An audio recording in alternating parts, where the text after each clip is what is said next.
We are here, we are on location. I am at a real life fix and flip, but as you could probably tell, this is a fix and flip that is complete. I am with none other than Samuel Huberdeau of SPM Inc. Thank you so much for joining me today and being a host. Thank you for having me. Flip.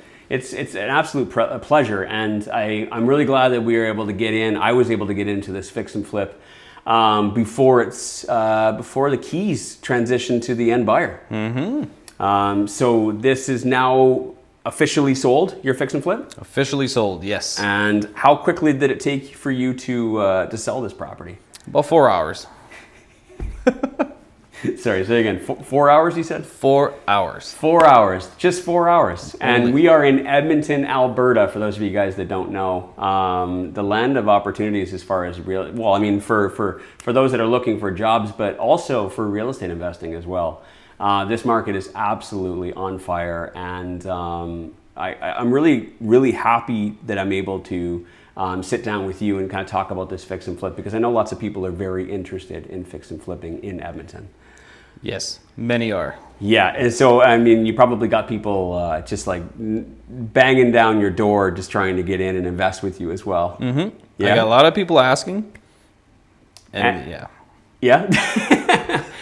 So we're going to be diving deeper into the numbers of this deal. We're going to be diving deeper into how you found this property and ultimately got to a position where you could sell it within 4 hours. I think that's just absolutely crazy. But let's take a quick little tour of this property, and then you guys can see what it is that we're talking about, and then we'll get right back with the numbers.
All right, let's get into the history of this property, how you found it. Maybe that'd be a good place to start before we start diving into the numbers. Let's talk about how you found this property specifically. Was it on market? Was it off market? So this property we found off market. We actually had a realtor reach out to us, which the wholesaler reached out to them to see if there's any buyers. So we worked closely with our realtors to find this. Okay, so you were working with a realtor that had a relationship with wholesalers in town, and the wholesaler reached out to your realtor and the realtor reached out to you. Well, that's pretty cool. I mean, because some people, they don't necessarily have those relationships built with wholesalers yet, and it's cool. It's good to know that there are realtors out there that have relationships with wholesalers, and then they could still kind of bridge that gap. Absolutely. With you, the investor. So, what was your first impressions or your first analysis of the deal when it was sent to you? Yeah, so the first time we came to look at it, we were quite shocked at how in bad of shape it was. It was a hoarder house. There was garbage up to the ceiling. But stating that, we walked in and of course we'd say, well, we could smell the money. Right. Just on the amount of money they wanted for this property in this location was a good deal. Okay. And what was the purchase price of this property? So it was $290. $290,000. Yeah. And without going too far ahead, what did you guys end up selling this property for? We sold it for $605,000. Bought it for $290, sold it for $605. That is crazy. Yeah. The amount of lift on that, but not without its challenges. Obviously, I mean, this property you said had garbage to the ceiling, which is so hard for me to picture this right now. But Yeah. you know, what are we talking about with garbage? I mean, you don't have to go into the details of exactly what was in the garbage, but like, what are we talking? Like, what was left behind? Everything. Everything. Everything. The owner actually left and stayed in an old folks home and did not take any valuables with him. Nothing. Just take the keys. Yep. As is. And were you okay with that? I mean, did you explain to them that that was okay, or did they just do that to you? At that time, it was just what the wholesaler presented to us. Mm-hmm. You just take it the way it is. Okay. And we were fine with that. So the wholesaler was probably working something out with the seller, providing them that comfort of knowing that that was probably part of the deal and why it was that price. Yes. Yeah. The owner actually didn't want anything. He wanted Okay. completely out of here. Okay. He didn't want to pay for garbage removal, just walk out. So I think that's a pretty valuable lesson, because obviously, like, you know, people are like, how in God's name did you get it for $290,000 when everything else in the market selling for maybe over 400 in this neighborhood? Well, that's why. The reason why you're able to get that discount is because of the fact that you had to take on their problem. Mm-hmm. You know, what, if you don't mind me asking, like, how much did it end up costing, or how much time or money did it end up costing for you to get rid of all just the junk? junk alone, we did not expect this, but it was $10,000. $10,000 $10,000 that we did not expect for. Yeah. Well, I mean, what were you expecting? Maybe 3 to 4. Yeah, that's kind of what my thoughts were going to be as well. The amount of dumpsters we needed, it was immense. Okay, so it was just filling dumpsters, Yeah. getting them emptied, filling, empty. Oh gosh, okay. Then that kind of explains it. It was just the sheer amount of junk that was left behind. But once you were able to kind of, you know, clear it all out, then you had an open canvas. I mean, do you mind talking about like some of the major structural things that you might have done for this property before you started putting it all back together? Yeah, so me and my brother planned a lot. We actually hired a designer also to help us plan out this whole area. Mm-hmm. And yeah, so there used to be a wall right here. Okay. So we took that out. Okay. And then we have a flush beam up here. We actually took out a bedroom to add a large ensuite. Okay. And also to enlarge the 2 bedrooms upstairs. So there were 3 bedrooms on the main floor originally, and you said we're going to cut one out, add a bigger ensuite. There was no ensuite. We had that. Oh, okay. So you could add an ensuite. Okay, so there was no ensuite. Okay. And what's the square footage of this bungalow? 1,000 square foot. 1,000 square feet. Okay. So yeah, I mean, you have a limited amount of space on the main floor that you can work with. So Yes. that was a calculated decision. I'm assuming because that's kind of what the buyers are looking for in this area. So on that note, yes, we got our expert team, which, well, for this reason was the realtor. And they came in and told us what the buyers are looking for in this area. Okay. So with that knowledge, then we were able to decide what to do. Okay, that makes sense then. Yeah. And that is really important, to really lean on your power team and taking the advice of your realtors or your designers to know what are people in this area looking for. Because, you know, I'm looking out the big, huge front window and I see a whole lot of other bungalows, but they all kind of look original. And, you know, there needs to be something different about this property in order to justify paying that price for it, right? Yeah. And when you drive up to it, you'll notice it. It looks absolutely gorgeous. You can see that it stands out from every other house on the street. So, I mean, that's probably the big reason why you're able to get so much money for that after repair value. So that's good, and I'm glad you shared that as well. And then opening up this wall and creating that open concept is obviously hugely beneficial as well. Because if had you not, I can tell you right now, what you guys are looking at, you would not be able to see the kitchen, because there would be a wall there, right? Yep, absolutely. So it does. That's what people are looking for these days. They're looking for modern, and they're looking for open concept. So let's talk about renovation budget. Yeah. You know, you opened up a wall, you did some exterior work. You know, you finished the basement. What was the all-in cost for renovations for this project? So the cost was $185,000. That's a lot. That is a lot. That is a lot. Was that on budget, a little off budget? Like was that what you guys were planning? We were not planning. We were planning 166 to begin with. And the further along we got with the projects, with the changes of, because we were going to leave the 3 bedrooms originally. So, but now changing that and making it more of like a custom home, we can see the value increase. Okay. Right? Gotcha. So that was justifiable for us to spend that kind of money. That was a calculated decision though, because you knew that by removing that 1 bedroom, a lot of people would be like, why would you remove a bedroom? Like most families are not going to be okay with that. Right. But by removing that, you saw that you could actually potentially increase the value more and get a higher price because it was more custom. More custom with the walk-in ensuite or en-suite. Gotcha. The people in this area want that, Gotcha. so we'll give it to them. Gotcha. And how much work did you do downstairs? Just finishing it up? Was it adding any bedrooms? The entire home was a full gut. Full gut? Yeah, full gut right to the studs. New insulation, new drywall throughout, upstairs and downstairs. Nice. Yeah. Nice. New windows as well? All new windows. Yeah. All new electrical, all new plumbing. It's a brand new house on an old foundation. I love it. Yeah. But it's also in a mature area, which, if someone wanted something custom like this, they'd normally be in the outskirts of the city.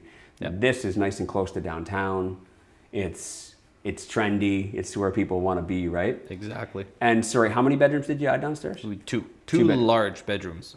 Okay, so 4 bedrooms total in the house. Yeah. Which still meets the criteria of what most families are looking for as well. Okay, so we know that you bought it for $290, and we know you probably used private financing for this. Correct. Yeah. Private financing, so a little bit higher interest and probably a little bit higher in holding costs. Do you know what your holding costs were? Holding costs altogether, which included with the down payment, the way we structured it was $107,000. Okay, got it. And so you funded the down payment as well? Yeah. Okay, so funded the down payment, you have the holding costs, and then you have the renovation costs as well of $185. And then after repair value of $605, what did you guys profit on this property? That's a lot of money. Is there any room left? That is insane, isn't it? Yeah. What did you guys profit? We actually profited, also $80,000 in total, but it was 54 profits. Yeah. But we paid ourselves as the trades to do the renovations of 25. Gotcha. So yeah, that's amazing. $80,000 in profit. 80,000. That's amazing. I love hearing stories like that. Because I'll admit that, there are a lot of people in the industry when they do their fix and flips, they don't. So a lot of people don't profit. And there's a lot of mistakes you can make along the way, which I'm sure you probably had a few lessons along the way as well. Maybe we can talk about. 100%. But there are a lot of people out there that really want to get into this and they want to learn how to do it right. And I'm really happy to hear that, about your success. Obviously you had good guidance. You had a good power team, which is fantastic. Would you say that that's something that people obviously need as well? Could someone realistically go in and do it on their own, or do they need some help as well? I honestly think you shouldn't and you can't. You need a power team. Absolutely, it's so important to have one. Yeah, because your skill is in finding the deals, is in raising the money, is in your renovation and value add expertise. Your skill is not in design and being a realtor and financing and understanding. You know what I mean? Yes. So you really just need to focus on what you're good at, right? Yep. Find your people. Yes. Absolutely. I love it. And because of that, because you were able to build that team and because you were able to secure this really amazing deal, you made $80,000. How long did it take? About 6 months? 6 months. 6 months? Yeah. Easy peasy. And had you hired that out, you probably would have made about $55,000? Around there. Yeah, 50? Probably. Trades are not cheap these days. Yeah. But we'd still profit. Yeah. And so the fact that you did a lot of the renovations yourself, it was actually because of the fact that you own your own construction company. Correct. Yeah. Which is the what you're wearing there on your SPM chest, Inc. SPM Inc. So Samuel has a construction company, a renovation and handyman company here in Edmonton. And you also do work in other surrounding cities as well, right? I've started to branch out, yes. Yeah? Yeah. So the fact that you knew how to get this work done and how to do it to code and how to, schedule and the whole scope of work and everything else probably really benefited you as well. It did, yeah. Yeah. And I'm not going to say that if you don't have a renovation experience, you can't do this, but definitely if you do, there are some Major benefits. Major benefits. Yeah. But then again, you don't necessarily need to know everything. Sometimes it might just be a matter of knowing the right people. And so if you guys are planning on doing renovations, or you're planning on doing fix and flips or burr projects in the Edmonton area, I highly recommend reaching out to Samuel. I mean, just you'll take them out for a coffee, right? You'll have a chat with them. Absolutely. And I know Samuel very well, and he's the type of guy that's gonna go out his way. And if he can offer you some advice, you know, he'll offer you the advice for free. If you need some help with designing or maybe working out a budget, he can help you out with that. Or maybe you just want to say, hey, I got this amazing deal. I just found it from a wholesaler. Can you please, you and your team, do this for me? And you'll take that on as well, right? Absolutely. I'm always happy to help people out. Yeah. In the community, absolutely. So let's just close this out. Let's close out this video, this interview, with maybe just a couple final tips. It was a pretty big project. It was $185,000 project over 6 months, right? I'm not going to say it was easy. Nope. You know, it certainly did not look like it does right now when you got it. What are a couple lessons that you learned along the way that you'd like to share with people? For trades, get three quotes on each trade. 3 quotes. And then vet them. Make Okay. sure they're the right trades for the job.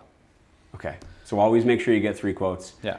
Is it based on price? Is there any other reason why? Yes, price always. I mean, you don't get the cheapest person, don't get the most expensive. You kind of want it in the middle, but you want to make sure they have experience in residential dwellings.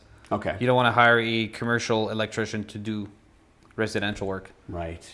So Did you have any trouble with trades along during this? we sure did with our electrician. Ironically. Yeah, we hired the wrong electrician. We've since fired him and hired the right one, and Okay. we're now past inspection. So That's good. learned a lesson there. That's good. And, you know, do you have a tip for how to choose the right professional? Not necessarily based on price or quotes, but just based on them and their qualifications and their abilities? Yeah, references is a huge thing. Okay. If you can actually go see one of their jobs, and Google reviews. Okay. And Google reviews? But the biggest one I see is references. If people you trust have used them and have been successful with them, that's usually a Gotcha. goal for me. So reach out to people in your network Yep. in the real estate investing community and ask, hey, who are you using? Yep. I completely agree with that, and I agree with, you know, not necessarily going with the cheapest one either, because, you know, the best people, they price themselves accordingly. Correct. They price themselves for what they're worth. And there's nothing worse than getting to a point where you got an electrical inspection and find out that it didn't pass, and then you got to go redo all the work or hire somebody else to redo all the work. So sometimes there's a lot of value in getting it done the right way the first time. And sometimes you'll save a lot of money that way too. Well, think of the additional cost if you got to do the job twice, True. right? True. So, yeah. Yeah. You save money doing it with the guy that's a little more expensive in the long run, Right. hands down. And after the job is done, do you really want to be spending all your time taking them to court and trying to get your money back? Or do you want to be spending your time trying to find your next deal and moving on, right? Yes. That's what we're supposed to be doing. We're not Exactly. supposed to be majoring in the legal and, you know, filing, you know, claims and stuff like that. We're the CEOs of our business. We want to move on to the next deal and raise that money. That's what we're good at. So Absolutely. yeah, thank you so much for sharing those tips, and thank you so much for inviting us in and all the details on your flip. And I'm looking forward to your next deal. You got another one coming up right now, don't you? I have one locked in. We're working on it right now. Beautiful, beautiful. Well, maybe we'll share that with you guys next time.